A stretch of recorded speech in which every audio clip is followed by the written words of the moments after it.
Good evening and welcome to Around of 32. I am BA. I got Nate the Great next to me here. What up? We're gonna go into these games so we can get ready for Thursday night. So who you got on Thursday night? We got the Jets and the good old Patriots. Mm-hmm. The Jets are 28th total offense. The Patriots are 10th. Scoring offense, the Jets are 24th. Patriots are 8th. Total D, the Jets are 19th. And the Patriots are 8th. And scoring defense, Jets are 26th and the Patriots are 6th. Injuries, cornerback Azaria Thomas is out, and wide receiver Garrett Wilson is out for this game. Not good. You have is under on this one, yeah.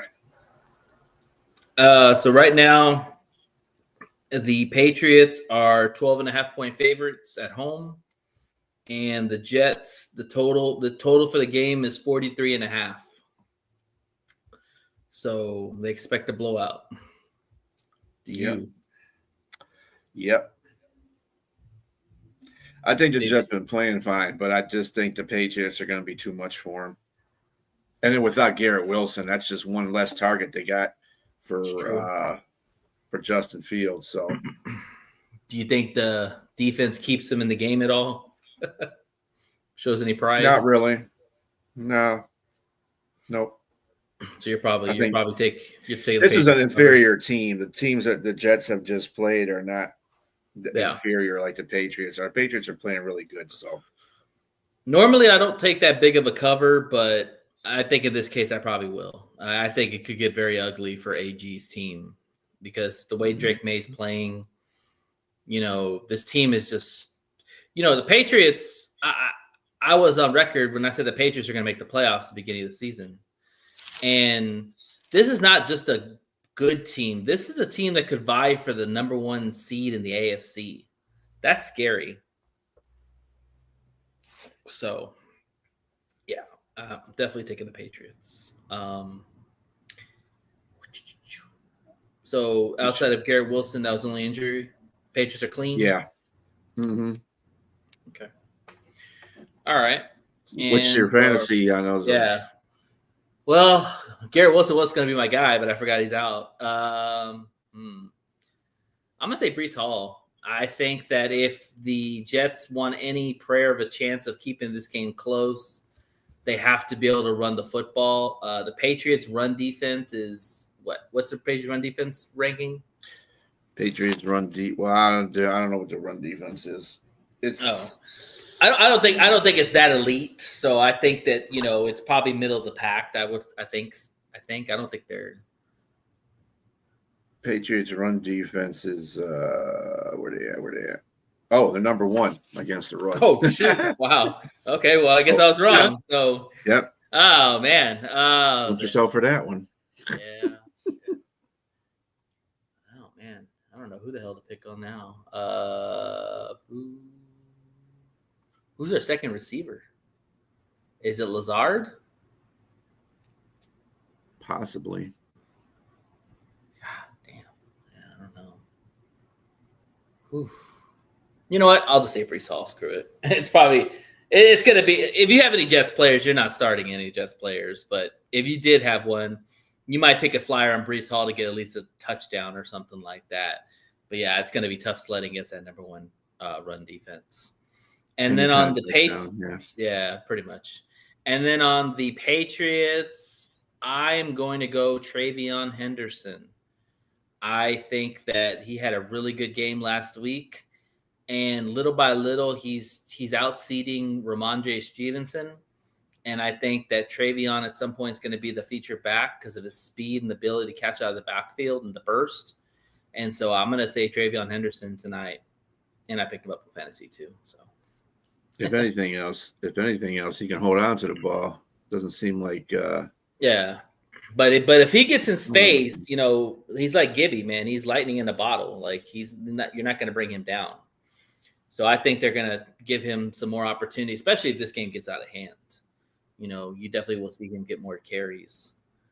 But let's move on to the Commanders and Dolphins. This game is going to be played in Spain. Ole. Madrid. Madrid, yeah. First time in Spain ever. The last games of the foreign games. Like you're happy about that one. Mm-hmm. Back to the mainland. The Dolphins are a 2.5-point favorite at home or in Spain. And the Commanders and Dolphins total is 47.5. Tell me, what's going on there? So the Commanders are 18th in total offense. Dolphins are 25th in scoring offense. The Commanders are 21st. The Dolphins are 26th. Total defense, Commanders are 30th. Dolphins are 24th. Scoring defense, Commanders are 29th, and the Dolphins are 24th. So this is going to be one of those games that's going to suck. It's a slobber knocker, yeah. It's a hold your elbow because you're going to go to sleep and it's going to slip off the armchair. That's what kind of game it's going to be. And that's a perfect game for early in the morning, so I don't have to watch it. Talk about bad quarterback play, man. You got Tua and you got Mariota going at each other. I just think that yards. I just think the better player is going to. I mean, the better team is the Miami in this sense because they've been playing pretty good ball. Commanders they fell apart. They've the Commanders are what the Dolphins were a couple of weeks ago before they uprighted the ship. So, yeah, I'm giving it to Dolphins, even though the Dolphins don't really have solid numbers or better numbers than the Commanders.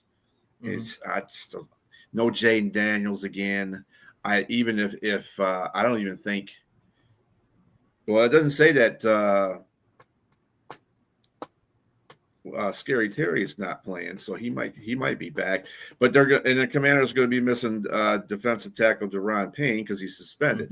So that's part of your defense right there. He's one of your best defensive guys. So yeah, I'm not keen on the Commanders right now. Yeah, it looks like Scary Terry. I don't know if he's on the injury report. I haven't seen anything on him, so he must be full to go. That helps a little bit. I think one thing to take in consideration is that Dan Quinn is going to be calling the plays now on defense. So we'll see what kind of defense, because Dan Quinn's a hell of a defensive coordinator. I mean, you remember him from the days of Dallas. He had lights out on that defense. Now, the Commanders' defense is not anywhere where the Dallas defense was. But that being said, I think Dan Quinn brings some stability to the defensive side.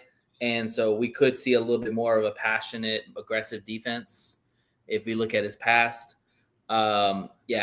This game for me, let's talk the fantasy real quick. I'm probably going to go with Bill.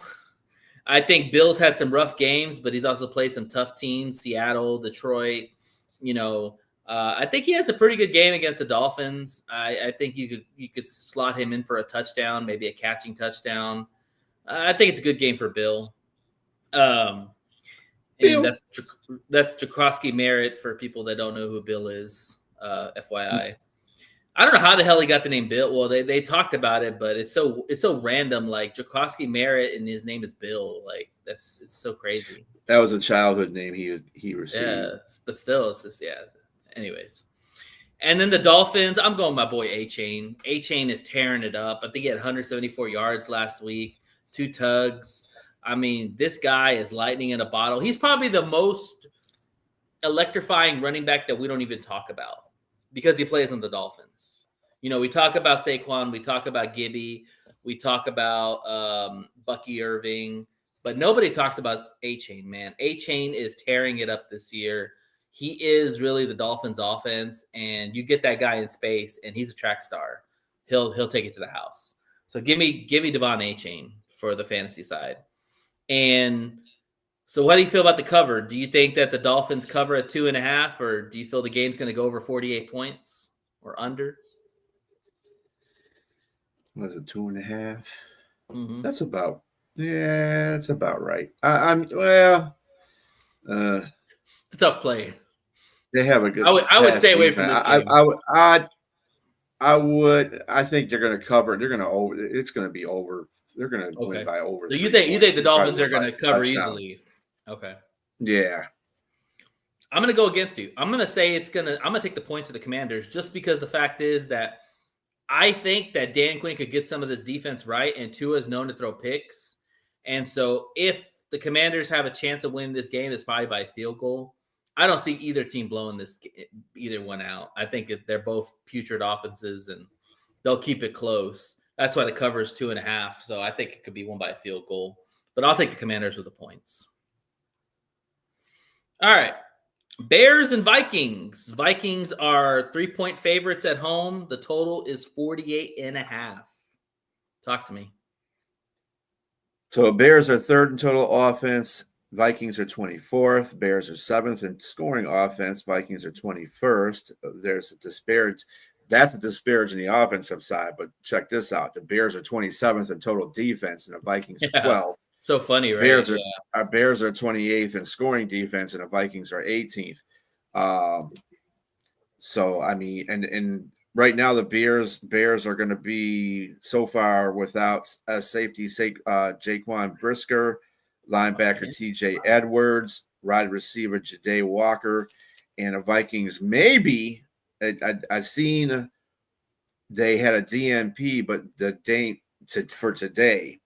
But the day before, linebacker Jonathan Greenwood was limited practice, and tackle Christian Darrisaw was full practice. So they both have DNPs today, though. So that's up in the air. Yeah. Yeah, you never want to see him go from practicing to DNPs. That's not good. Yeah. Maybe could be a day of rest. It could be Vikings day of rest. You know, every team has their day of rest that they have. So normally it's usually Wednesday, but yeah, maybe they changed it up. Yeah, definitely. Or they're a veteran and they just don't want to practice them too hard. All right. So as far as the fantasy side for the Bears, I'm gonna go Caleb, man. I think Caleb last week had 2 rushing touchdowns. I think he threw a touchdown too. I think, or maybe he didn't. Maybe just he rushed for only 2. But I think that against a Brian Flores defense, it's going to be very hard for him to pass the ball on this defense. So I think that his feet are going to be a big asset. And I think that he'll be able to escape the pocket and get some big yards. And so I think he'll have a big fantasy game. I think he could very well throw for about 100 yards, but I think he'll have some damage on the ground. So give me Caleb Williams for the Bears. And for the Vikings, wow.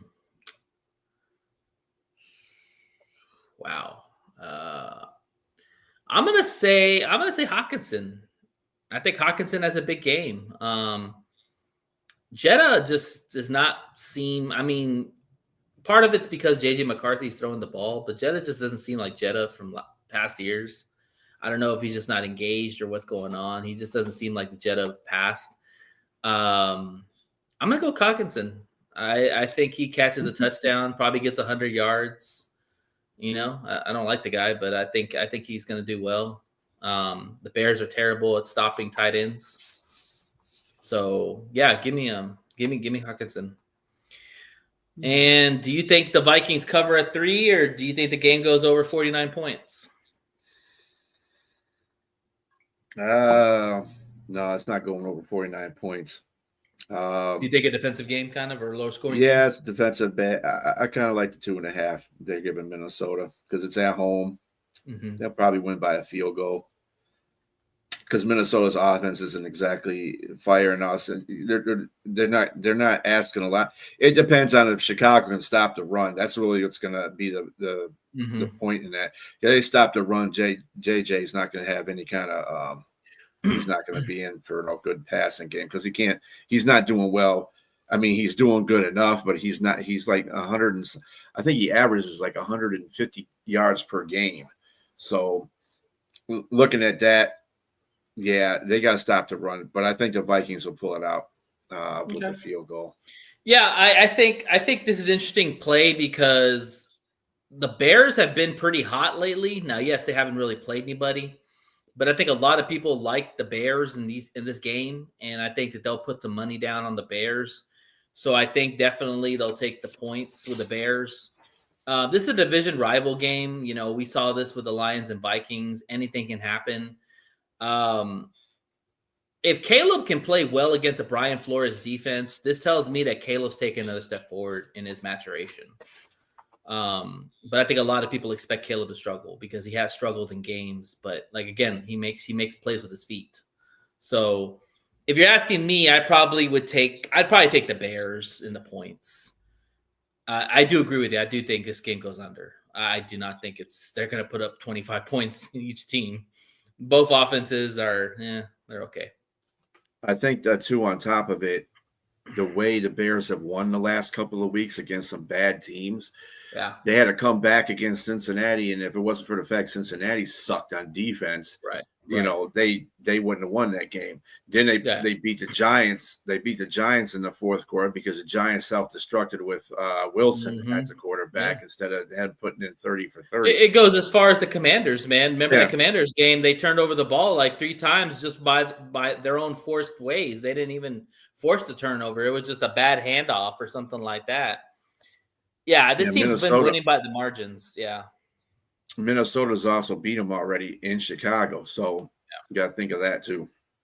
Yeah, this team is won by the margins, and I think you brought up a great point. They've played sorry teams and they barely won, so that's never a good sign. So the Vikings are a little bit more of a better team. I wouldn't say they're like a world beater or anything like that, but it will be a new challenge for them, especially for Caleb Williams. So I'll definitely be tuned in watching that game. All right. Bengals and Steelers. The Steelers are 5.5-point favorites at home. The total is 49.5. What's the report say? Bengals are 22nd on offensive total. The Steelers 29th. Bengals are 13th in scoring offense to the Steelers 16th. Bengals are 32 in both total defense and scoring defense. They're in last place in both of those. Steelers are 28th in total defense and 20 in scoring defense. Bengals just suck defensively. You're going to score at will on them. They're bad. Whoever you got against the Bengals, play them. The Bengals injury report is as follows: the defensive end Trey Hendrickson probably likely to be out again in this game. Running back Samaje Perine. Let me tell you something. If Samaje is out in this game, Bengals really don't have a chance of winning because he's their better running back right now. Chase Brown's not doing his job, and Perine's been out there killing it. Defensive end Shamar Stewart out again. That dude's just I'm sorry, dude. That's one Aggie. Wide receiver Jermaine Burton, he's questionable, and so is guard Lucas Patrick. They had a DNP, but they had another. It was like they had a DNP and they didn't have a Wednesday destination. So I don't know. So it looks like they're going to be out there 2 starting defensive ends again. Maybe. On the Steelers side, cornerback Darius Slay and defensive back Corey Trice Jr. are going to probably most likely be out. Linebacker Alex Highsmith may be out too. So the Steelers' vaunted defense might be down some good players here. All those him and Watt, man, they really play well together.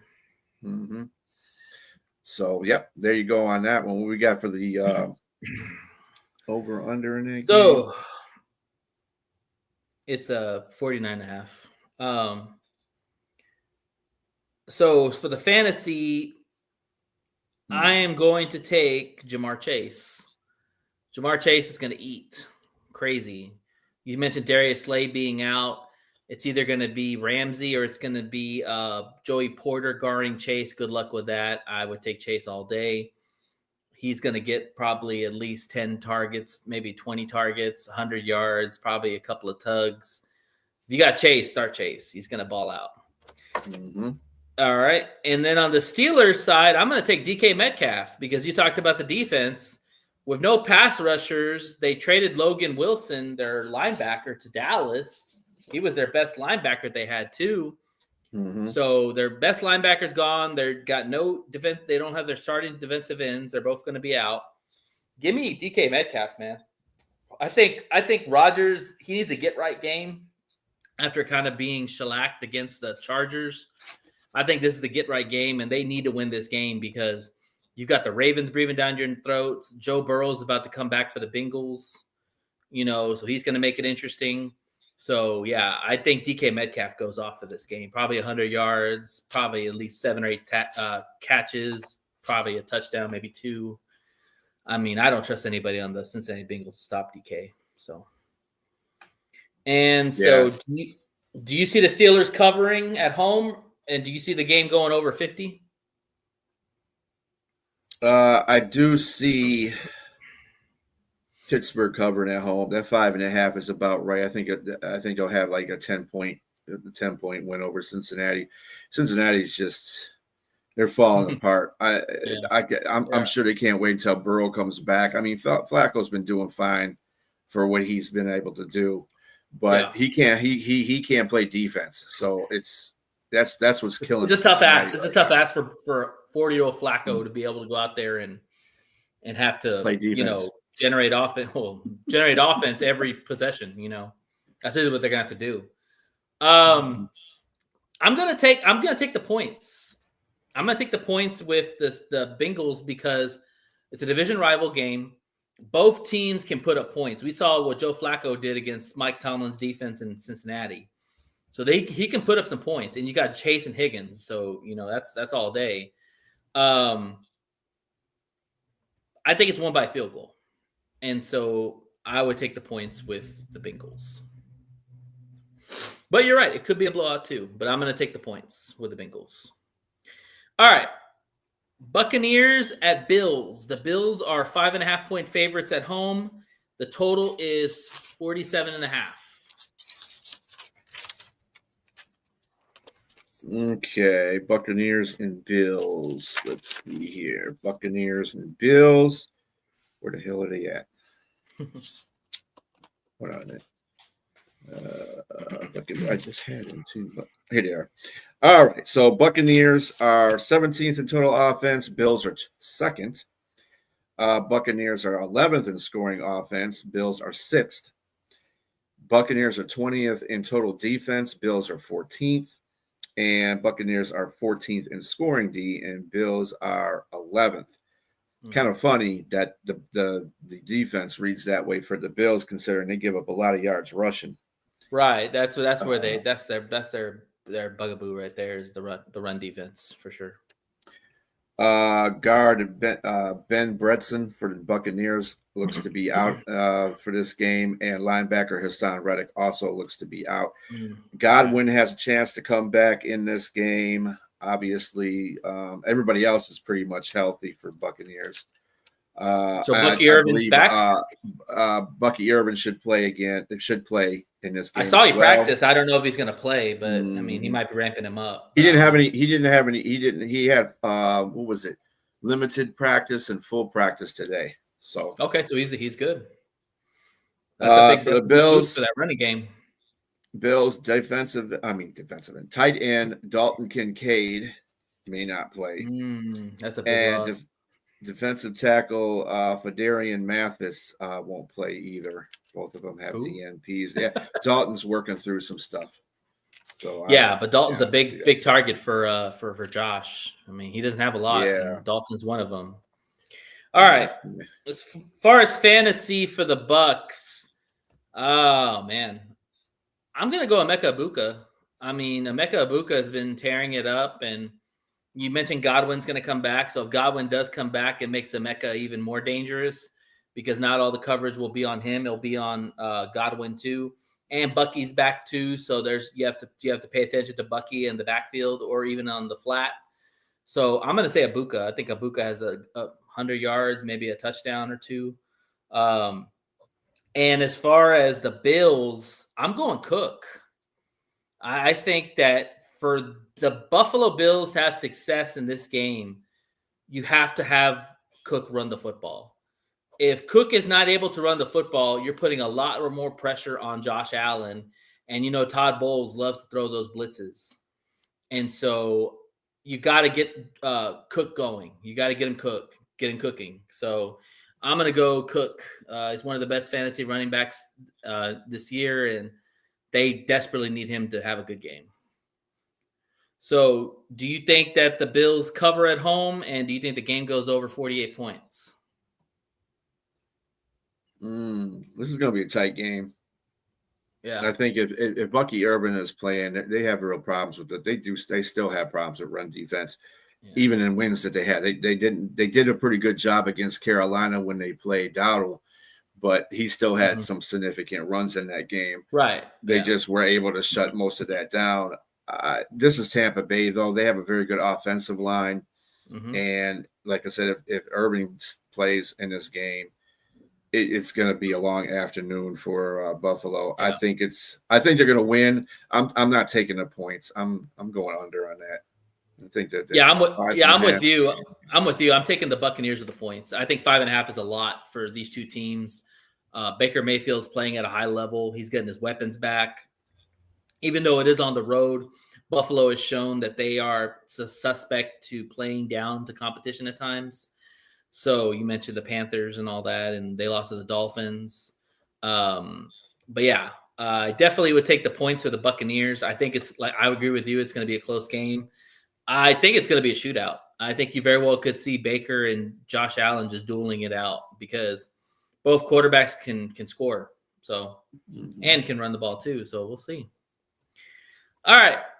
Chargers at Jaguars. The Chargers are 3-point favorites on the road, and the total is 43.5.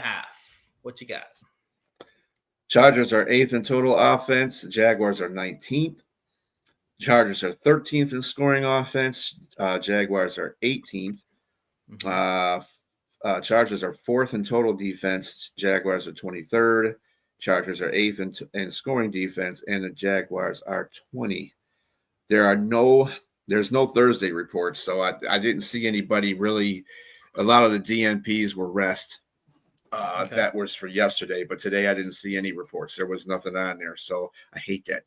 They should be, this kills me about these injury reports. They always are. Yeah. They kind of write them down on your website.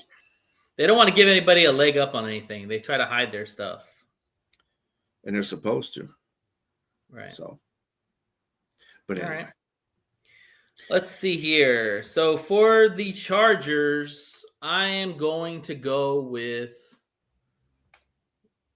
I'm going to go Herbert. I think Herbert is playing really well, and I think that because he knows he's out both his tackles, he's going to have to get the ball out quick. And I think that Herbert does good in this game, maybe gets a couple of touchdowns, probably throws for over 200 to 300 yards. Yeah, I'm going to go Herbert on the Chargers side. And at Jacksonville's side, I'll probably go Jacoby Myers. He caught a touchdown in the last game, and I think Jacoby Myers is kind of getting more familiarized with this offense. Brandon Thomas might be back this week too. So, that's going to help Jacoby Myers. They lost Hunter for the year. So basically, it's going to be the Jacoby Myers and Brandon Thomas show, and Ingram. Oh, no, Ingram's on Denver. No, I'm sorry. So, yeah. So give me Jacoby Myers. Do you think the Chargers are going to cover at 3.5? I'm sorry, 3 points. And do you think the game's going to go over 44 points? I think the Chargers win by a field goal, so they should cover. The only reason why I'm saying that is because their offensive line is still banged up. Now, they did a very good job against Pittsburgh, but I think Jacksonville offensively, even though I don't like Trevor Lawrence, I think their offense is better than Pittsburgh. So if they can, or the defense is better than Pittsburgh's right now. I mean, because they're consistent at least. Pittsburgh, take the ball away. They'll play one good. They'll play one good game, and then they'll play an ant game, and then they'll play another good game. Pittsburgh just totally. I don't know what defense is going to show up in their games. Right. So, yeah, I think Jacksonville is going to give that offensive line a little bit of a flex. So I'm still taking the Chargers though. It's probably going to be. I'll take the cover too because it's 2.5 on mine. So that's 3 points. Yeah. I like in my pick'ems, I'm taking Jacksonville on this one. For the reasons you mentioned about Pittsburgh, the last game, Pittsburgh sacked Herbert 5 times and hit him 9 times.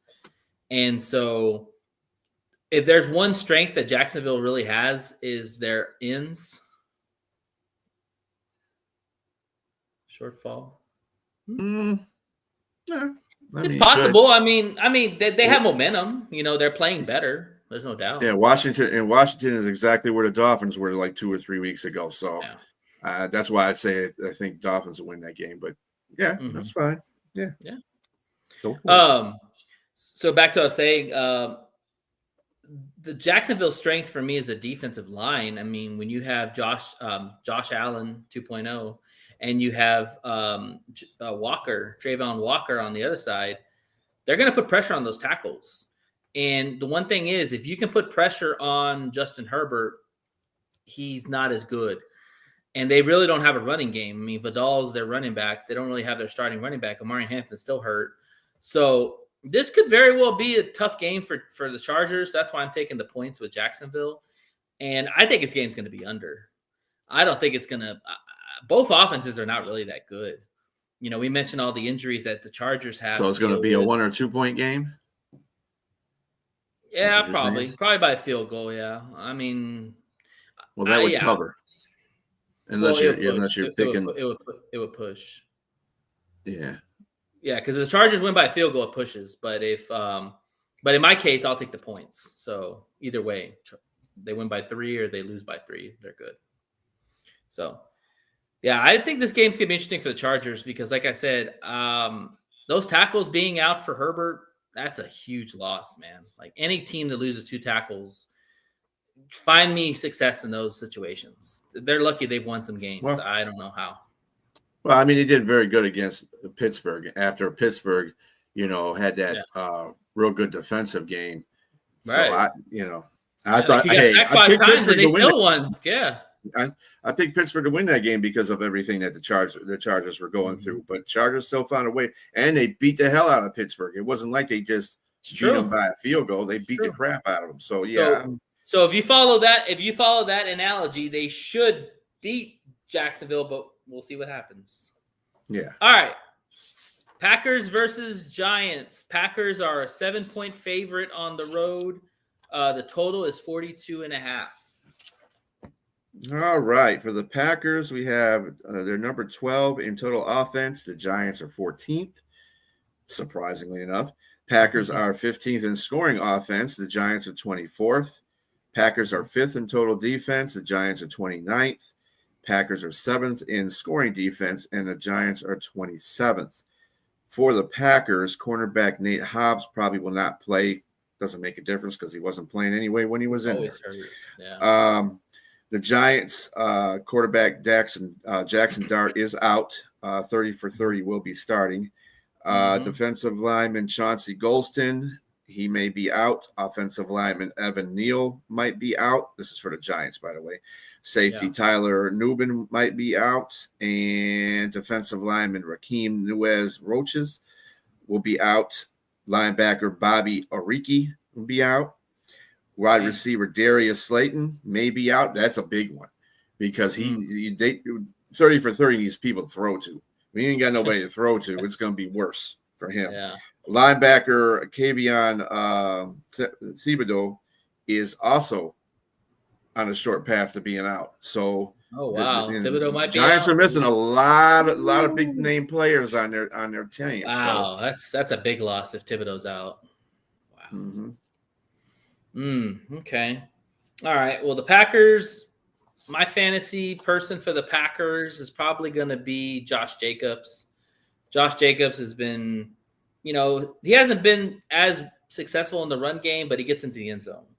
So, you can guarantee at least he'll get a touchdown for you. But you mentioned some of those losses on the D-line. It could open up for Josh Jacobs. So I think he'll have a good game. For the Giants, I don't know. Who's available?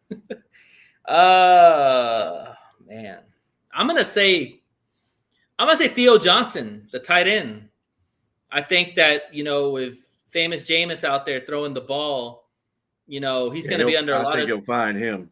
Yeah, he'll be under a lot of duress from Parsons and Gary. I would say Theo Johnson probably will be the guy that gets a lot of targets for the game. Because I think he's going to be under a lot of duress, and he's probably just going to dump the ball off. You think the Packers cover on the road, and this game go over 43 points? Let's see. Yeah, I think they're going to definitely cover.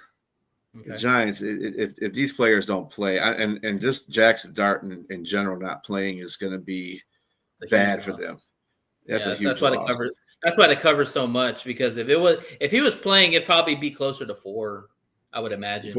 Fortunately, yeah, it probably would be a little bit less because the defense for Green Bay is still really good. That's the only thing keeping them in these games. Worth a couple of points. Yeah, he's worth a couple of points. But with 30 and 30 in there, they got Green Bay doesn't have the best secondary. It's their front 7 that's great. It's really good, but their back 4 is not real good at all. I mean, besides the safeties, Xavier McKinney and the other guy. But I mean, how often are you gonna be throwing on them? Unless you're 30 by 30, he'll throw them. I jokingly said the other night that Jamison Wilson will throw 6 touchdown passes in there. Unfortunately, 3 of them will be against him. Yeah, right. That's the kind of thing. He's a gunslinger, man. That's for sure. Yeah, that's one of those things. So anyway, yes. So I think Green Bay will probably run away with this one. 42. Yeah, Green Bay's they're not going to be prolifically scoring, that's for sure. Jordan's just not getting it done, but the running game should get them into position to get constant scores. I don't know what Packer team's going to show up. I mean, you talk about an anomaly or they do play down to teams that are bad. Yeah, and it's on the road too. I don't know. This spread really is confusing to me because, I mean, I understand all the injuries on the Giants side, but you can't tell me that Packers are going to go in and win this running away. It screams to me that it's going to be close. So I'm probably leaning towards the Giants and the points just because the Packers' inconsistency on offense. I think defensively they're stout. And I think it's going to be a low-scoring game. I think the Giants will find a way to generate some kind of defense and put pressure on Love because Brian Burns is still out there, a.k.a. Spider-Man. He's still out there. Sexy Dexy's still out there. And they just lost Elton Jenkins for the year, their center. So they have a new center going against Sexy Dexy. So good luck with that. Seems like their secondary is healthy now. Holland, I think he was on the injury report, so he's back. Plot's back. So they've got some good back-end stuff. I think the defense keeps them in the game close. I think Green Bay squeaks by at the end, but I don't think they're going to come in and just dominate. They should dominate. I mean, you talk to any Packer fan, they better come take belt to ass to the Giants as much injuries they have and their quarterback's out. But like you said, they play down to competition. So I'm taking the points, and I think this game's going to be low scoring. All right. Okay. Panthers and Falcons. The Falcons are 3.5-point favorites at home. The total is 42.5. All right. The Panthers is 27th in total offense. Falcons are 16th. Panthers are 28th in scoring offense. Falcons are 27th. Panthers are 16th in total defense. Falcons are 10th. Panthers are 12th in scoring defense. Falcons are 16th. Now, they're pretty much even as far as rankings are going, pretty much. Panthers are probably going to be without safety Lathan Ransom and linebacker Trevin Wallace on Sunday. The Falcons will be without, most likely will be without linebacker Josh Woods, long snapper Liam McCullen, edge rusher Leonard Floyd, guard Chris Lindstrom, offensive lineman Matthew Bergeron, and defensive lineman Sam Roberts. Not too bad. Leonard Floyd and Chris Lindstrom probably, and Woods actually. Woods is a pretty good linebacker too. But considering the fact that the Panthers lost to the Saints at home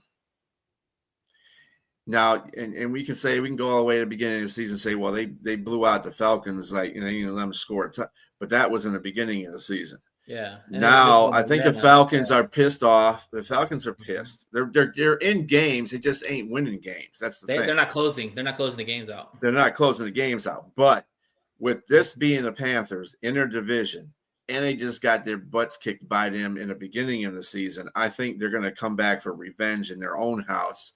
Mm-hmm. I think they're really going to I think they're just going to spank them, to tell you the truth. I think the Panthers are looking to get beat up in this game. Okay. So for the Panthers, fantasy-wise, I'm taking Rico Dabble. The guy's running really well. I think that if Carolina has any prayer of a chance of winning this game, because I do agree with you, I do think the Falcons are going to try to take it to them, especially if they're losing to them early. And it's a division game, and it's at home. If they have any chance to win this game, Rico Dowdle is going to have to do well. He's going to have to keep the ball running, get touchdowns, keep close to this game. For the Falcons, I'm going Bijan Robinson. I think Bijan Robinson's out for a breakout game. He's kind of been quiet a couple of games. You mentioned the close losses and all that. I think Bijan has a breakout game. This one, probably over 100 yards, probably a couple tutties, maybe 65 yards out of the backfield. I mean, the guy's going to have a stellar game. I'm just going to call it. So you think the Falcons are going to cover at 3.5 and the game's going to go over 43 or under? Yeah, I think it's going to go over, and I think the Falcons are going to cover. Okay. I think it's going to go over. I think the Falcons are going to have one of those breakout games, unfortunately for our pal Sonia, but I just think it was great the first time. Nobody saw that coming, especially how bad Atlanta played. Now, Atlanta has been Jekyll and Hyde, but really so has Carolina. True. And, Carolina shouldn't have lost in New Orleans. Mm-hmm. And they shouldn't have beat Green Bay, but yeah, exactly. You right. know what I'm saying? So that's the NFL in a nutshell right there for you. Yeah. Yeah, I would take the cover on the Falcons. I don't like the 3.5 because I think that's, they could win by a field goal. But I think if the Falcons come out like they should come out and really play hard with Bijan and Drake London playing well and Pitts being involved, Penix looks like he's playing better. They've had a lot of close games, so I think that this is kind of like one of those games where, like, okay, guys, we're playing our division rivals. We're at home in front of our crowd. Let's show them what this real Falcons offense looks like. And I agree with you. I think they probably win by at least a touchdown. I do agree with you on that. But I do think, the game will probably go over because I think that the Panthers will put up some points, but I think the Falcons will. They're going to have to, yeah. Yeah, definitely. All right. Texans versus Titans. The Texans are 6-point favorites on the road. The total is 37.5. That tells you right there all you need to know. That's a low total. Well, it's funny. Remember this game. Mm-hmm. The first game they played, the Texans shut out the Titans. 26-0. 26-0. Mm-hmm. So that's a good line right there. And Stroud plays the game. Yep, Texans are, and he's not playing in this one. Exactly. It's Davis Mills' turn here to run the show. Even with that being said, Texans are 15th in total offense. Titans are 32nd. Yeah. Texans are 19th in scoring offense. Titans are 32nd. Yeah. It's been tough. The Titans offensively are what Cincinnati is defensively. They suck. Yeah. The Texans are number 1 in total defense. The Titans are 25th. The Texans are number 1 in scoring defense. Titans are 30th. This is why I say this is going to – I don't know why people think this is going to be an upset. It's not going to be an upset. It's not. I don't care who's running the show. I don't care if it's C.J. Stroud. I don't care if 30 for 30 came over. I don't care if Russ Wilson was the quarterback of this team. They're going to win this game, and they're going to do it pretty convincingly too. Okay. Now, I don't know if it'll be a shutout because it is in Tennessee. They'll try to do something. They might get a field goal. But the Texans injury report, of course, we already said that C.J. Stroud is out. Tight end Harrison Bryant may be out. Kicker Fairbairn might be out as well. Okay. Safety Jalen Petrie might be out, and tight end Dalton Schultz is a iffy. He didn't play, or he didn't have a destination on Wednesday, and he had a DNP today. So I don't know what's going on with that. On the Titan side, safety Xavier Woods is where he usually is on the injured report. So he probably won't play. So that's just another piece of their defense they won't have with him either. So not looking good. All right, let's see here. So for the Texans, I'm going to go Mr. Woody Marks because, like, really, at some point, Woody Marks has to succeed Chubb, you know, and I think that this very well could be the game where he finally outsnaps Chubb at some point. He's just a young guy who can get to the has good speed, can get to the end zone, can catch the ball in the backfield. I'm going to go Mr. Woody Marks for the Texans. And for the Titans, man. Whew. Oh, shit. Oh, man. I guess Tajay Spears, man. I mean, again, if you got Texan players on your team, I'm not starting them. I'd sit them on the bench. But Tajay Spears, man, he might be good for a couple of good runs and maybe breaks one for a touchdown. He's probably the feature back. I mean, him and Pollard are kind of still 1 and 2, but at some point, Tajay Spears got to take that role. Just like we talk about Woody Marks. He's 24 years old. He's young. He's got a lot of speed. Pollard is not the same after that injury. So, yeah, I'm going Tajay Spears for the Titans. And do you think the Texans are going to cover on the road? And do you think the total is going to go over 38? They're going to cover, but the total is going to be, I even think it might be less than that. Yeah. I've got vibes of like 10 like 18 to 3 or something like that. Yeah, something like that. But I will say this. I don't know if 6 points is a lot for a backup quarterback, you know, and as good as the Texans defense is, I don't know if the Texans offense can score.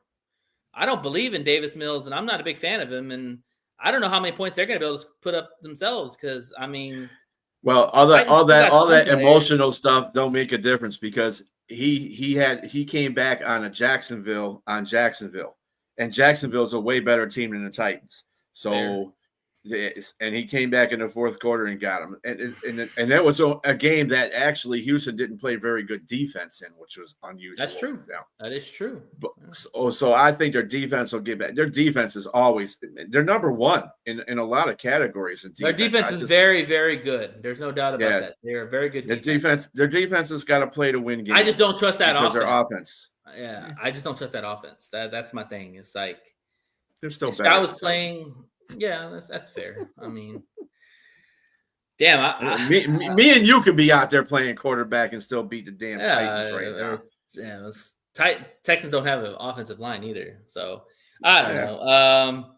They keep saying that, but they keep winning games. So I don't know. This is kind of a coin toss for me. I probably would say, you know what? I'll go Texans covering, but I don't feel good about it. I would not bet this game at all. I'd stay away from it. It's a division rival game. At some point, the Titans are going to get a win, I would assume. So, you know, don't bet on this game. So, well, they got a win against the Cardinals, and the Cardinals gave them that win. So that tells you something. Just before we go to the next game, the injury reports have come out for tonight. For the Patriots, running back Ramondre Stevenson won't be playing, and wide receiver Travion Henderson time. Also, wide receiver Kayshon Boutte is not going to be playing. That's a big loss. Also, tight end Austin Hooper won't be playing, and linebacker Christian Ellis, which I think he said he wasn't going to be playing anyway, but he's not playing. So there you go. I love when I pick somebody and I say, "Yep," and that's exactly why I said start Travion Henderson, because I kind of figured Ramondre Stevenson would be out of the game. He's going to be the feature back. Let's go. All right. 49ers versus Cardinals. The Niners are 3-point favorites on the road. The total is 48.5. All right. The Niners are 11th in total offense. The Cardinals are 21st. Niners are 23rd in scoring offense. The Cardinals are 20th.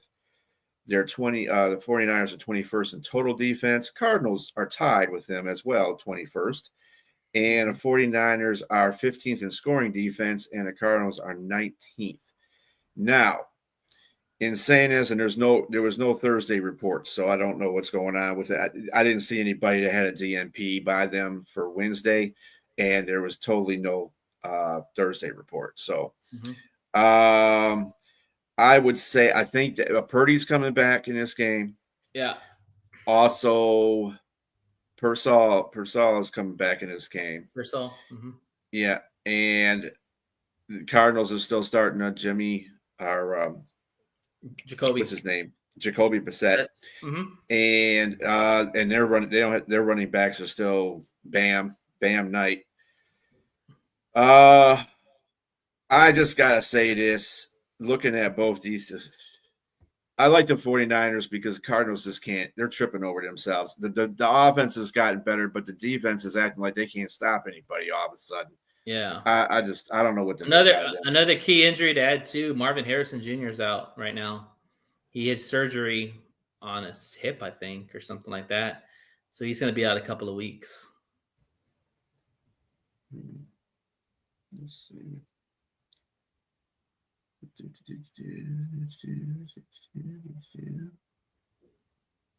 Hell, I could just pull this up and just run it off this one.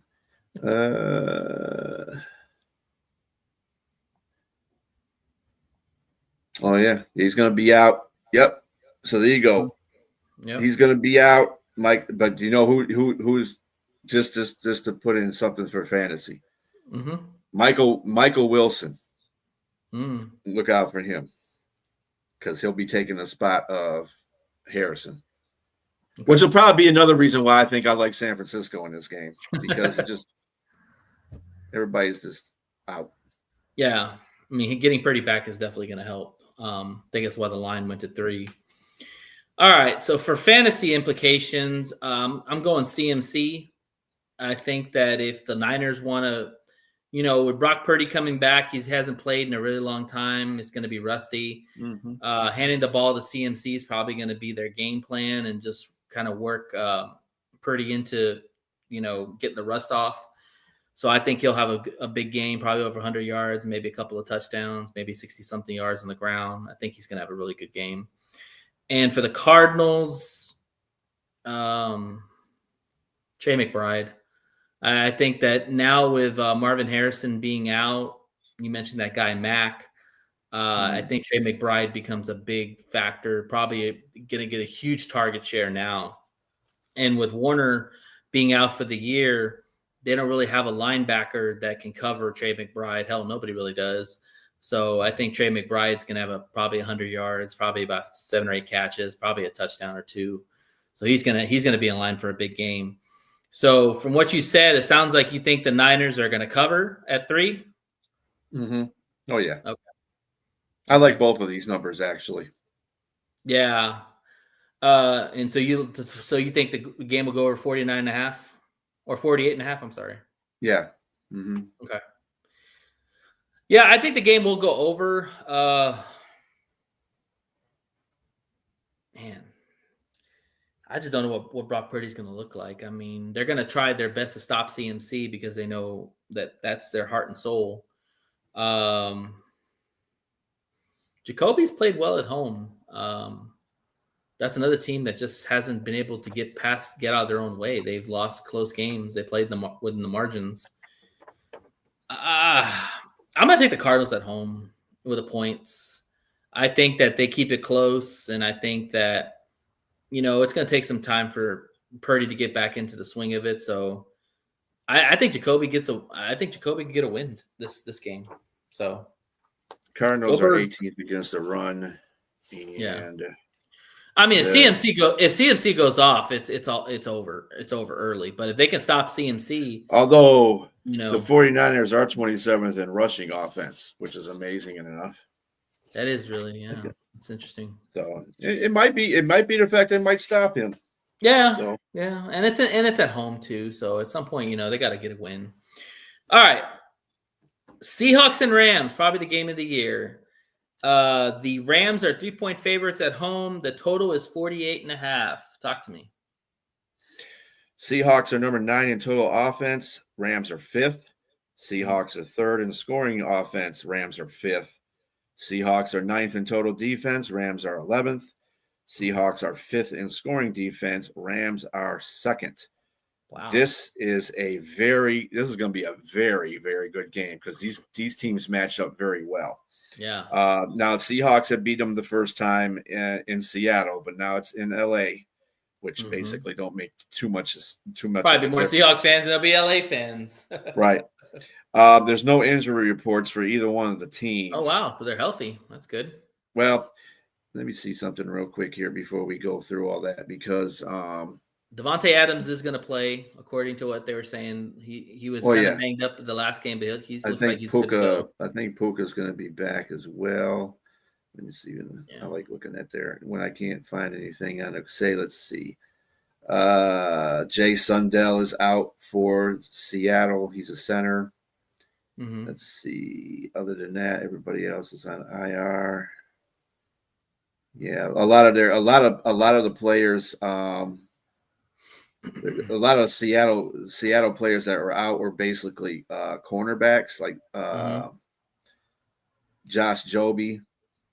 He's on concussion protocol. He should be back. And let's see, one more here for the Rams. So we got here for the Rams. The Rams. We should be. Oh, the Rams are fine. Of course, Atwell, is on IR. Know that, right? Yeah, Tutu. Mm-hmm. Yeah, Tutu's on, and also Witherspoon, the cornerback, is on IR. So, those are the couple of players that are kind of big name players that they'll miss. But everybody else seems like they're raring to go. So, okay, yeah. So for Seattle, it's JSN. I mean, every game you better start JSN. I think I saw a stat that he's starting in 99% of the leagues. What idiot is not starting JSN? I want to know who that person. One idiot that's hilarious. Unless they got like all kinds of other receivers. But even in that point, JSN is leading. I think he's leading the league right now in yards. 1,000 yards. Yeah, he's got over 1,000 yards. He's on pace for like 100 catches, over 1,900 He's got yards. 1,041 yards. He's got. The only thing he doesn't have is the touchdown, and Devontae's got that. Devontae's got 9. Oh yeah, Devontae's he's a touchdown wizard. Mm-hmm. Yeah, he's on pace. He's on pace to break Calvin Johnson's record. I never thought that record would ever be broken, but there's been people that have tried. Mm-hmm. He could be that guy. So Kupp came close. Jones came close. But nobody's done it yet. You know what though? I don't think he's going to do it because Sam Darnold's the quarterback. If it was Matt Stafford throwing a JSN, I would guarantee that record would be broken. Sam Darnold. I mean, now that they got Shaheed, that's what I was going to say. Now that Shaheed's there, the yards total. I mean, he's still going to be a primary focus. He's still going to do his thing. He's still going to be out there cooking. But his yards aren't going to be as prominent. Now, and you mentioned Kupp too. Kupp's going to take away some catches too from JSN. So yeah, yep. With those 3 there, yeah. Well, so that's fine if that record never gets broken. So JSN for Seahawks, I'm going with that one, and for the Rams, I'm going to go Kyren Williams. Kyren Williams to me is going to be a key player for this game because Seattle's secondary is pretty good.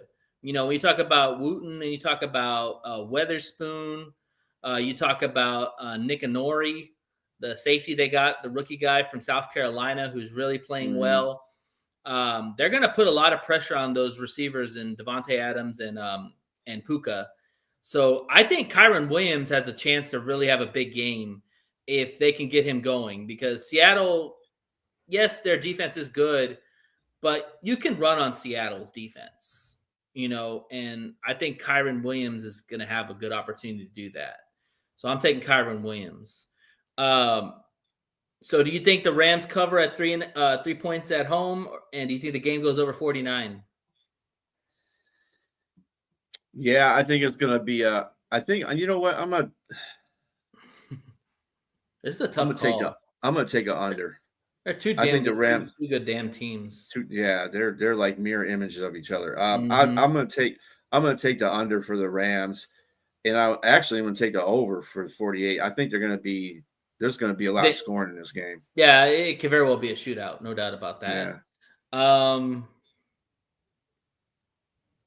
Man, I don't like that 3-point favorite at home for the Rams.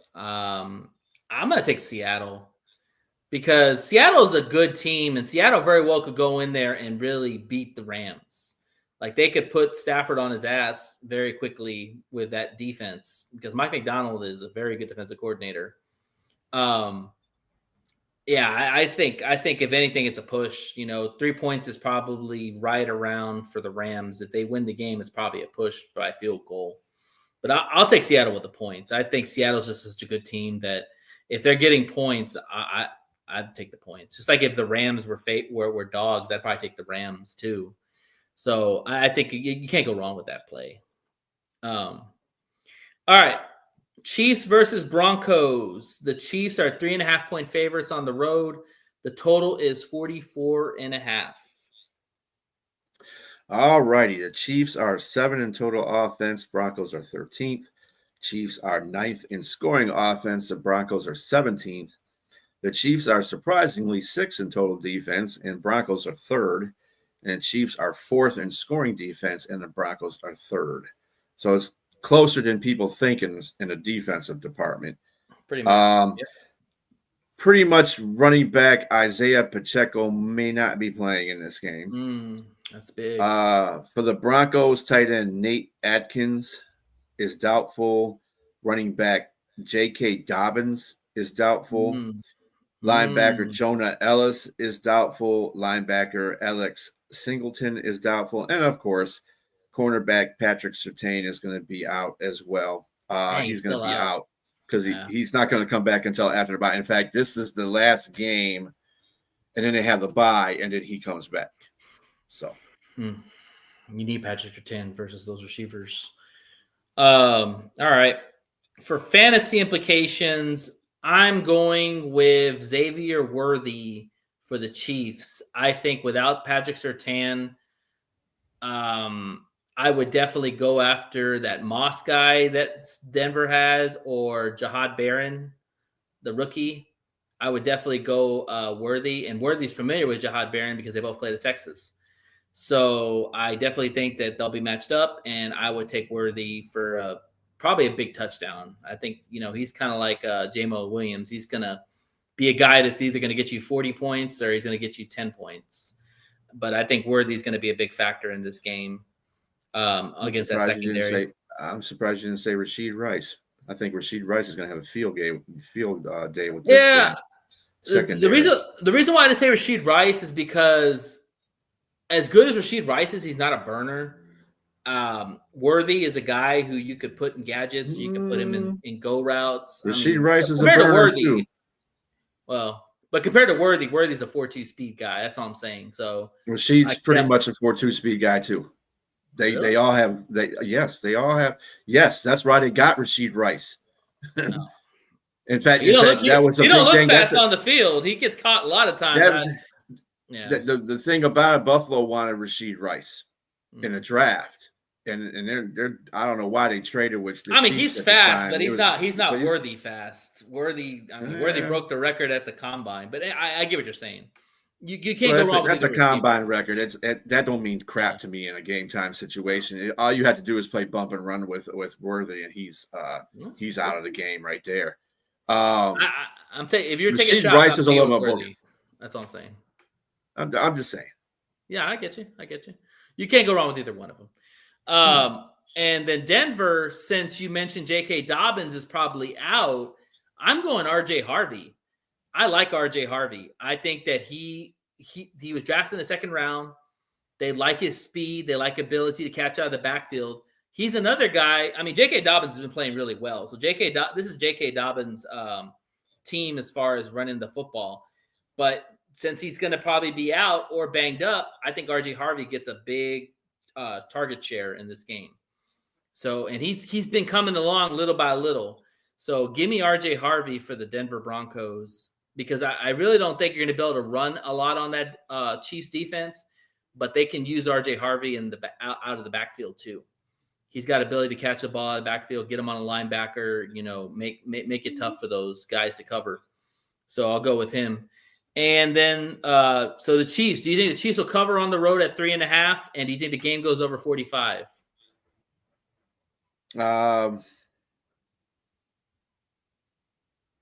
I think Denver gets to Pat Mahomes and disrupts the offense pretty much. I'm taking the Broncos at home. Yeah. It might be the way that Denver in the fourth quarter. Don't let them be down in the fourth. By the time they reach the fourth quarter, because Bo Nix will come out there and act like John Elway. Go crazy, yeah. You don't do nothing for 3 quarters, and then you find a way to win in the fourth. I've never seen that consistently. Mm-hmm. So yeah, I'm taking the Broncos. I think they're going to be able to put steady pressure on Mahomes. They lead the league in sacks, a great deal over everybody else too, by the way. Let me ask you this question. So if the Chiefs go down in this game, they're 3 games behind the Denver Broncos for the division. You don't think this is a desperation play? They have to win this game in order to keep with the Denver Broncos? I mean, if it hasn't been a desperation play by now, it ain't going to be one this game. I mean, I look at it like this. You should be playing desperate football all the time. You know who you got in your division. That's fair. Lost to the Chargers already. Mm-hmm. You damn near lost. Well, no, you didn't lose to you killed the Raiders. And did they play the Chargers yet? They played the Chargers. They played the first game. They played the Broncos. That's what I'm looking for. Did they play the Broncos already, or is this their first game they had to play them? This is the first game they're playing.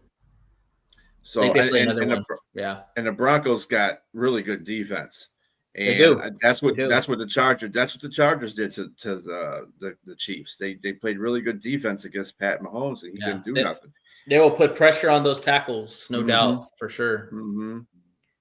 Unfortunately, Josh Simmons should be back for Kansas City, so that'll help them out on the offensive line. But even with that, you got guys that are like you got guys that have like 5 or 6 sacks each on that defensive line. Yeah, and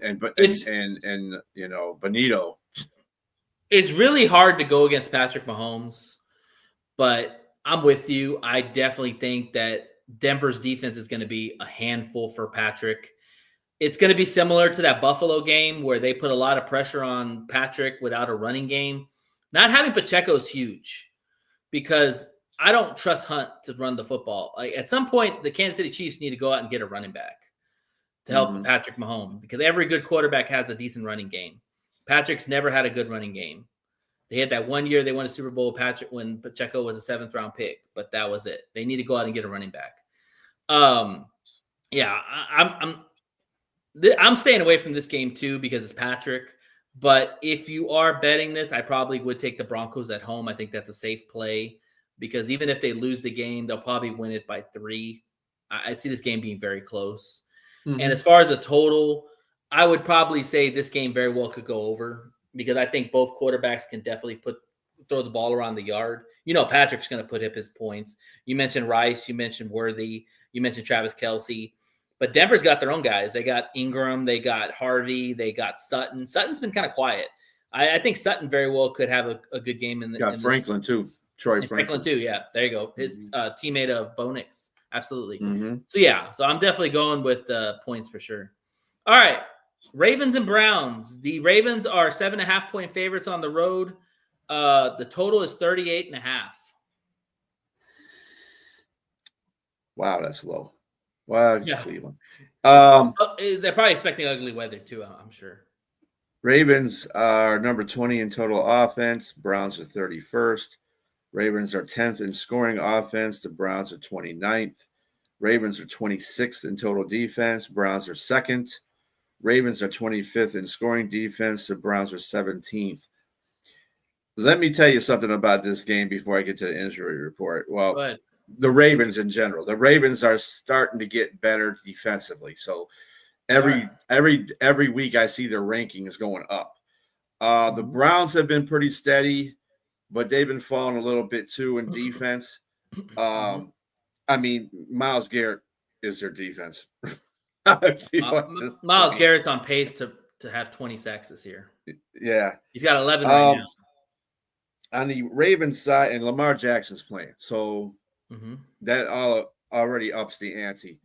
Right now, Rashad Bateman may not play. Linebacker Jay Higgins may not play. This is for the Ravens. Running back Justice Hill may not play. And cornerback Marlon Humphrey might not play, per usual. He's always hurt. For the Browns, the only person of record so far that looks like they may not play is defensive end Alex Wright.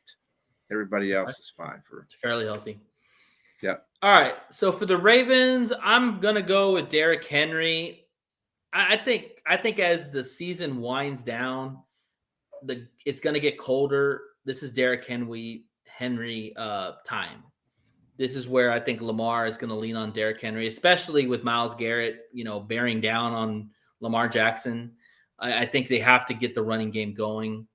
So I'm thinking a heavy dose of Derrick Henry, probably 100 yards, probably a couple of touchdowns. This is going to be a very ugly game. I think the reason why the line is so low is they're probably expecting ugly weather, maybe snow. This is the time of year where the weather's starting to get ugly. I mean, looking right now at the Jets and Patriots, looks like they're snowing there already. So yeah, this is the time where the weather starts really turning.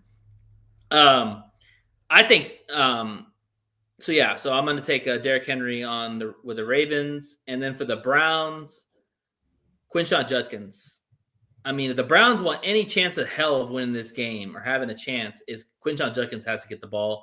He has to be successful running against that Ravens defense. But I think they could do that because the Lions had success early in the season running against this Ravens defense, and they're still fairly healthy.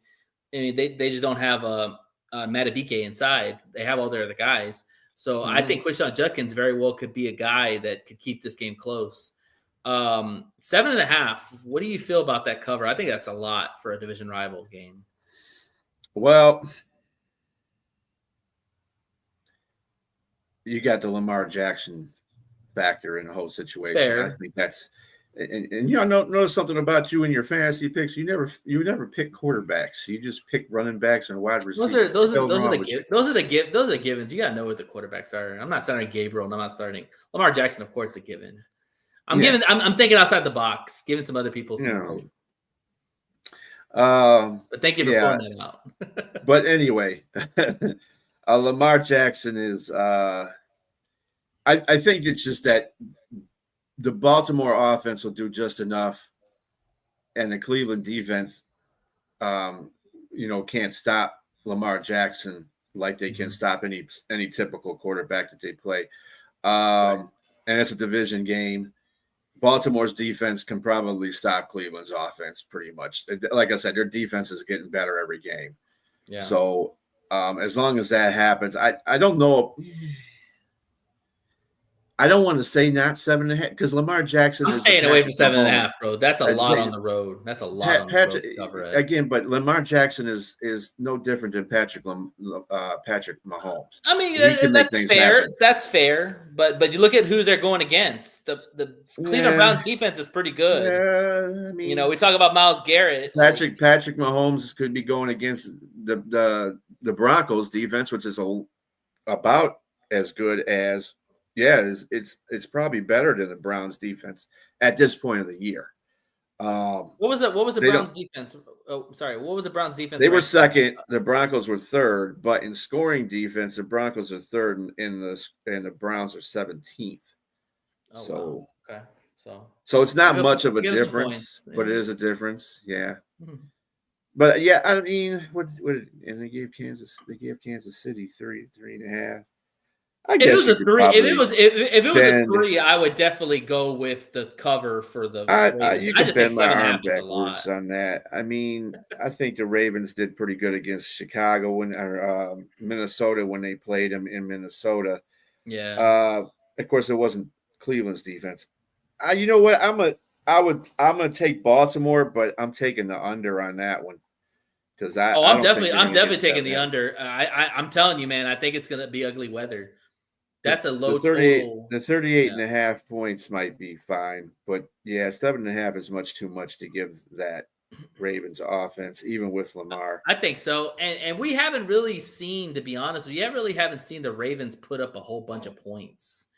Like even their wins, they've been kind of okay. They haven't really looked like world beaters on offense. That's why I say it's going to be like a Derrick Henry type of game. Like I think this is going to be one of those ugly, bad weather, smash mouth, running the football type, battle in the trenches type. I don't know. I could be wrong, but They're I just they're averaging about with Lamar. They're averaging about 28 points a game in the yeah. last 2 games. So, I mean, that's I guess that's okay. 28 points should win you a game, especially against a defensive team. The question is, do you think that the Browns can put up at least 20 points in the game? That's the question. No, I mean, not against Baltimore. I just don't see it. yeah, I think it's going to be a close game, though. yeah.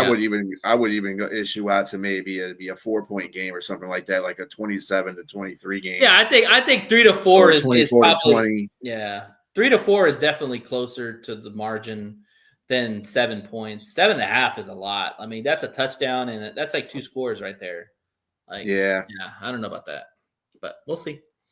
All right, and let's see. We got 2 more games left. The Cowboys versus Vegas. The Cowboys are 3.5-point favorites on the road. The total is 50.5. Probably the highest total of the game, the week so far. What you say? Cowboys are 4th in total offense. The Raiders are 30th. Cowboys are 4th in scoring offense. The Raiders are 31st. Cowboys are 31st in total defense. The Raiders are 15th. It's bad. It's like switch. Just like the Bengals. They're like the Bengals of the NFC defense. Yeah. The Cowboys are the 2nd worst team in defense, and the Raiders are the 2nd worst team in offense. So the Cowboys are 31st in scoring D, and the Raiders are 20th. Mm-hmm. Just by the, I mean, their offense sucks, and they're going against a defense that sucks. I mean, let's also add they got some players. They got Logan Wilson from the Bengals. He's going to start. Quentin Williams is going to start for them, and they got Overshown that's coming back too. So I'm saying better. You're talking about the Raiders? Yeah, this is gonna be the first game against that defense, right? So with the new players, yeah. Mm-hmm. Yeah, and I'll tend to agree with you. I think the Cowboys defense will be a whole lot better, at least stopping a run. So I don't think Gente is going to have a very good game against that middle of the line. Their front 7 should be pretty legit. Outside of the I don't know about the secondary, but their front 7 should be pretty good. But Dak is back there, and I don't care what nobody says about Dak. He's a capable quarterback. He's a very good quarterback when he has, when the offensive line is working well and the receivers are catching the ball. A lot of these games, he's had receivers drop balls. So it's time for them to pick their game up. CD's going to be out there. Pickens is going to be out there. Ferguson's going to be out there. They got and don't forget their running game. So. Javonte Williams. Yep. Cowboys, I think the Cowboys. This is why I picked the Cowboys. The Raiders are just not. Mm-hmm. I think the Cowboys will probably beat the crap out of them too. To tell you the truth, I do. Kind of segueing into the question I'll ask you later, but let's talk about the Cowboys. Fantasy wise, I am going George Pickens.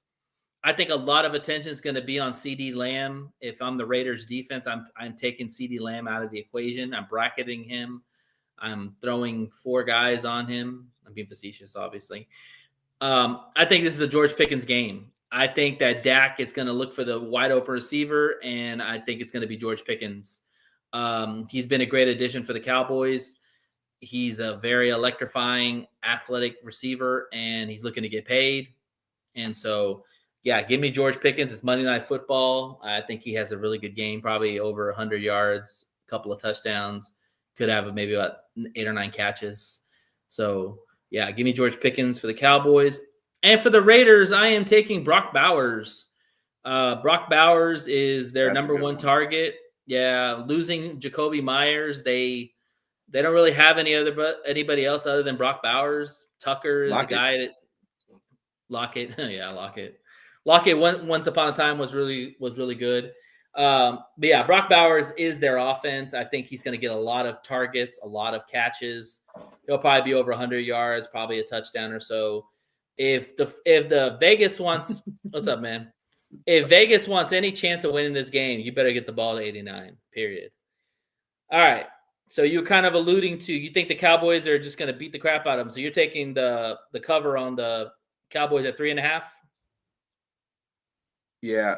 I'm also another thing about the Raiders too. They just lost one of their best offensive linemen too, Jay Powers or Johnson. Oh, Jackson Power Johnson. And yeah. Like so yeah, they lost. He's their best offensive lineman right now on their team. Yeah, so I think they're out cold. He's out. He was a tackle too. They're out. Yep. There are a lot of offensive linemen. So this is another reason why I think the defense will show up for Dallas. I think this is like, Jerry Jones is going to look like a brilliant mad scientist when this game is over because, right. I'm going to stop the run. Brock Bowers is going to get his because he's Brock Bowers. But they ain't going to win this game. I just don't see it. I don't. Yeah, I think if the Cowboys have any chance in hell of trying to make the playoffs, they have to win this game. It's on the road. It's Monday Night Football. Honestly, B, I just don't trust. I don't know. Right. The scheduling's gotten a lot better. Like you look at some of the game matchups we have this week. We have some really good matchups. But Monday, he's talking about the premier games, like Monday Night Football. They looked at this game before injuries and all this other stuff happened. They looked at this game and thought it was going to be a big time matchup. Yeah. But going back to what I said, I can't trust Geno. I mean, the guy throws too many picks. Like you can't trust a quarterback who turns the ball over at a high rate. Like you're always going to keep the other team in the game. I do think that the defensive ads will put a lot more pressure on Geno, and I think the Cowboys very well could just flex their muscle in this game. Because they're not going to win the division. They're hoping now to at least try to get in the wild card or at least be in the wild card play. So they got to win. They got to win every game going forward. Like every game's a must win for them. So yeah. Do you think the game goes over 50? With Dallas and that offense, it could go over 50. I think. How many points you giving Dallas? 30. Better yet, do you think the Vegas could score over 20 points in this game? I think they can score. I think they can score over 20. And like I said, Brock Bowers is out there, they don't have anybody to cover him. The secondary is trash for Dallas. It's the front line that's getting better, not the secondary. That's still a problem. He's all over the place. He's a big guy and he's fast. They ain't gonna. No. They also got to get Genty. They also got to get Genty too. Yeah, Genty's not going nowhere. But Brock Bowers will put it in. I think he'll score 20 points by his damn self, to tell you the truth. He's got a great matchup for sure. Yeah. So yeah, I could see them going over 50 on this. Yeah. Yeah, I tend to agree with you. I think that this is probably looking more like a blowout for the Cowboys. So I think they'll probably put up 30 to 40 points, and who knows, Vegas maybe puts up 20 or something like that. Again, it comes out of Geno Smith. If Geno Smith shows up like the guys we've seen in the past, that you're talking an over game. But if Geno Smith shows up like he's been playing like he's played lately, forget it. Cowboys should run away with it. Okay, Robbie, calm down. All right, and to finally wrap up the matchups, are Lions versus the Eagles. The Lions are 2.5-point underdogs. Eagles are favored at home. The total is 46.5. Tell me. All right, the Lions are 6th in total offense. The Eagles are 23rd. The Lions are 2nd in scoring offense. The Eagles are 12th. The Lions are 7th in total defense. The Eagles are 18th. And the Lions are 12th in scoring defense, and the Eagles are 10th, which that makes sense. Pretty right now, Terrion Arnold is in concussion protocol, so we're waiting on that to see if he can come play in a game. How does that Kirby Joseph? How does that work, real quick? Is when do they finally rule you out for concussion? Is it usually like Friday? He's got to be. It's like Friday or Saturday, depending on when the game is. It's probably going to be more likely on Saturday. Because it's Sunday night. He'll do the protocol, because it's a Sunday night game. Okay. Kirby Joseph, hopefully they got him DNP'd for 2 games. I'm only hopeful he'll play. And Laporta has been DNP'd. Yeah, he's got a back issue according to Dan. But I mean, these are things with the Lions. I really say the Lions are really cautious with their players. And they'd rather them just rest than to play them, and just DNP them for that game. Well, they believe in their depth. I'm looking forward. I'd rather rather watch Page ride. God, Robbie. But the Eagles really have no injuries that are significant at the moment. What about Lane Johnson? Did he practice? Was he full practice or was he DNP or what? Because he was hobbled the last game. He got hit on the knee or something. Yeah, I think he's playing. Pretty sure he's playing. He was another one of those offensive linemen that was questionable because Juergens is questionable. He was the other. Juergens is questionable. Wow, Juergens didn't play the last game, so they'll get him back too. So. I don't see him on the injury report at all anywhere. Not even questionable. So he's going to go. Lane Johnson. I haven't seen an Eagles report. I've been looking for an Eagles injury report. Talk about holding something close to the vest. I haven't seen really anything on them, but yeah, they won't have anything. I mean, it's Sunday night, so things come out slower. True. Than usual. I just Juergens should play. I mean, they don't really have anybody that's on IR right now. Obviously, is not playing. So for Philadelphia, and there's not too many significant names in that lineup in the IR except for Awajari, whatever his name is. Yeah, Ojulari. Ojulari. Yeah. I just think for the Lions side, we just got to keep and see what Kirby and TA look like tomorrow. See if they play. Well, I mean, actually, it's not too bad. The injury report is long, but it's not bad. A lot of these players Kirby's been out practice, for a couple of games, right? Limited playing. I was looking at the list yesterday. I was like, damn. And then I looked at it today, and I was still like, oh, well, at least it cornered it down. There's like 4 players that still didn't practice. Yeah. Exactly. Well, actually, it was just 3.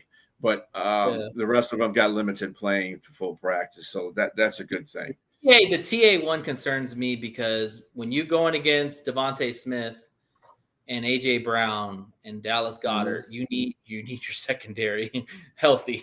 Definitely do, because those guys are dogs. The only thing that I don't really have a problem, I'm not worried as much about that because their passing offense is crap. The running offense is crap. So, I mean, the Lions are going to – I look forward to the Lions of basically stopping the run.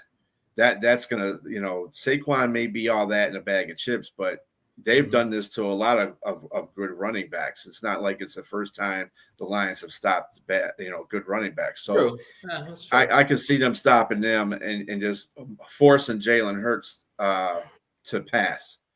And if he can, if he can pass, and see that's the thing. When Hurts gets into a rhythm, that's the problem. You got to hit Hurts a couple of times. And he stays on schedule. Yeah, absolutely. Yeah, he can kill you. He can be as accurate as he wants to be, but if you hit him a couple of times and you got to force him to pass, he is shaky at the most. Absolutely. So from a fantasy standpoint, I'm sorry. Go ahead. No, I mean, I'm looking at all the there's a lot of people that have picked the Eagles, and I've seen very few people pick the Lions. I've seen enough people pick the Lions, but I haven't seen as much as they picked the Eagles. A lot of people, when they do these, and they don't look at everything that's going on with both teams. They just look at the franchises. Oh, Yeah. Philadelphia just won the Super Bowl. The Lions have been a crappy team for a long time, even though they're doing way better than they've ever done in their entire franchise history. But they're not looking at that. They're just looking at the fact that the Lions are going to probably come in there and lay an egg. I think also, too, it's on the road. And even though the Lions have had success on the road, all their losses have been on the road except for the Vikings. So they're playing that into factor. And it's Philadelphia. You know, Philadelphia is a different animal. I mean, a lot of the players for the Lions have never even played in Philadelphia. It's crazy. So, you know, this is it's a good litmus test for the Lions. Let's talk about the fantasy implications. So for the Lions, I probably am going to go. It's a rat with wings. Eagles, yeah. That's hilarious. I'm probably going to go with Jahmyr Gibbs because Gibby had a really good game the last week, had about 150 yards, something like that, 2 touchdowns. They used him in the passing game. They used him in the running game. You have to get Jahmyr Gibbs going, and I think that he'll have a big game for the Lions because he's explosive, and if you want to beat this Eagles defense, you got to get these guys in space, and I think Gibby's going to have that focus to do that. So give me Gibby for the Lions, and then as far as the Eagles, God, Robbie. And as far as the Eagles, I am going with, surprise, surprise, A.J. Brown. I'm telling you right now, I've listened to talk radio all week, and A.J. Brown's been chatting a lot about his mental state or whatever the hell is going on with him and the issues he's having with the offense and all that. I can almost guarantee you they are going to find a way to get A.J. Brown the ball early and often. And one of the things that's concerning too, and we didn't mention this about the secondary, is Meek Robinson showed up on the injury report with a possible hamstring injury. So he didn't practice today either. So, you know, it's going to be a tough matchup, and I think A.J. Brown gets. I'm not buying that anyway. It's just something that he just showed up. He's not. He's playing. He's playing. I think Arnold will play. The only person I'm just saying he's not 100% healthy is what I'm saying. He's not. 100%. I don't even see him on this injury report. There's he was added. He was added on today. He wasn't on the report yesterday, but he was added on today because I saw it earlier. Oh, yeah. Dan will probably talk more about it. Yeah. So, I mean, I agree with you. They more likely will probably play. Meek will play for sure. TA 50-50. But the thing is, they're not a hamstring. You know how hamstrings are. They're nagging. And you're going to have to go against A.J. Brown more likely. It's going to be a tough matchup. So I'm taking A.J. Brown. I think he really bounces back. Probably gets over 100 yards, maybe a touchdown or so. I think they're really going to try to get him the ball because they see that, you know, the secondary for the Lions is banged up and they're going to let Jalen Hurts try to air these out. Now, whether or not it's successful, who knows? But I'm just saying, I think that A.J. Brown's going to have a big game. Well, if I was a defensive coordinator, you'd be playing right in my hands because I said, okay, go ahead and start throwing at A.J. We'll double team him and get a pick every time you throw in this. Well, I mean, that's fair. I mean, it'll make a difference of what cornerback you can be, but you know, if you're banking on that to happen, like I said, I'm more aware of Devontae Smith. He's a guy. Sure, I think he's going to lose a lot. No doubt. Him and Goddard. Goddard is another guy that people are forgetting about, and we have trouble with tight ends all the time. Most teams do have trouble with good tight ends, so. Yeah, that's another guy that could kill us. But I think, you know, and I agree with you with Devontae Smith. I like Devontae Smith a lot. But the thing is that Devontae Smith's not the size of A.J. Brown is. And I just think that talking more 50-50 balls, more likely. Like, I could see Hurts throwing up to 50-50 balls on A.J.'s side. You know, I think they're going to try to get him the ball. That's all I'm saying, is I think that they're going to. But Devontae's fast. He is fast. No doubt about that. Kills. Yeah. I could care less. I just don't think AJ is going to be in this game mentally. I just don't. I think he's done checked out. So Well, we'll no matter see. what they try. We'll see. I mean, it's at home. The secondary for the Lions is banged up. So, it could very well be a good game for him, and it could very well be a bad game for him. We'll have to see. Mhm. So the Eagles are 2.5-point favorites at home. And the total is 46.5. What do you think? I think it could be a 3-point swing either way. Mm-hmm. I think if this game comes down to it, this is what I feel. This is what I'm saying, Robbie. He doesn't act like he doesn't want to be there anymore. I mean, that's a fair assessment, Rob. To me, I agree with that. to me that just sounds. But like then why did they trade? Well, why did they trade his ass at the deadline? That's my thing. It's like you could have traded him and flipped him for somebody else. Like, why did you keep him? You got to ask them that. Talk to Howie. But I could I feel if the Eagles win, it's going to be a field goal that they win by. Yeah. If the Lions win, that means their offense came out, and I think their offense is going to put some points on Philadelphia. I think it could be anywhere from a 7 to 10 point win, only because their offense. See, the Eagles played Green Bay, but Green Bay's offense is nowhere near what the Lions' offense is, especially with Dan calling the plays right now. Right. And he's getting the ball to everybody, and then they haven't. And Josh Jacobs does not have the speed that Gibbs does. And even being said, you still got to either choose between Gibbs or Armani.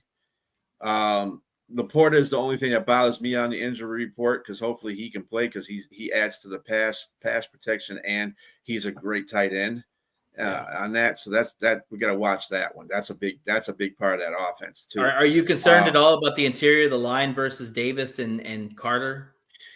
I think that if Dan is going to be calling plays, he's gonna understand what the offensive line is like. Like I said, Morton doesn't know all the players like that, like he does.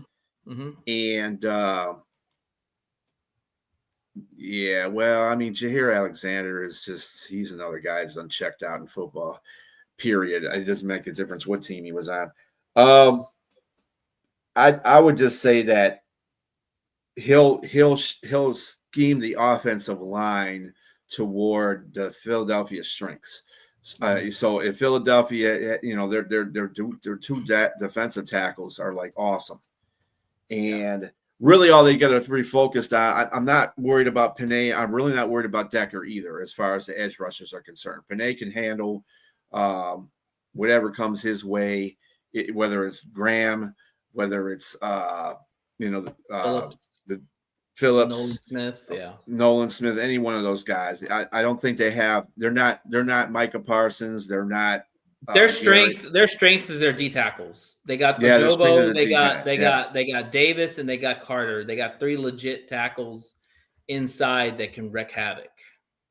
I think in this game that they really need to establish the run by passing first, because I believe that's what Philadelphia thinks, that the Lions are going to try to establish the run early. And that probably wouldn't be a wise decision for the Lions because of their interior defense. Yeah, it's gonna be tough. It's gonna be tough. They're gonna have to, they're gonna have to throw some short passes to equalize runs. Their linebackers are okay. They're not great, but they're okay. The Lions' offense never bothers me. That does never worry me. Yeah. So I think they're going to get points. It's just what the defense does. If the defense doesn't, they got to bottle up Saquon.